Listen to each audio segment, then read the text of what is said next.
Rohit was known among his friends as the tech guy. He always had the newest gadgets, the fastest phone, and the shiniest watch. But despite all that, something about him kept people at a distance. He rarely shared, and when he did, it felt more like showing off than generosity.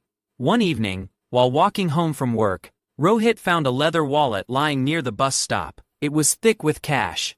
He looked around. No one was in sight. A little thrill ran through him. "Finders keepers," he whispered, sliding it into his pocket. That night, as he scrolled his phone, a notification popped up he'd never seen before. Wallet balance. 10-0.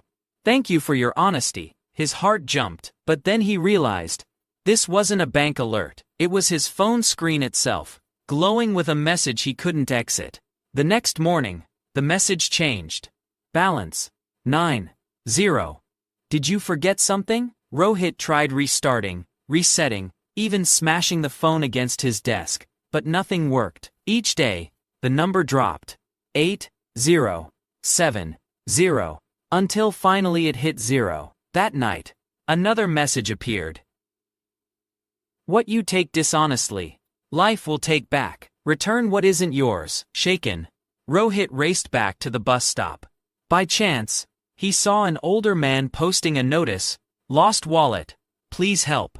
Rohit's chest tightened. He pulled the wallet out, walked over, and quietly handed it back. The man's eyes lit up, not just with relief, but with warmth. "I thought the world had forgotten kindness," he said.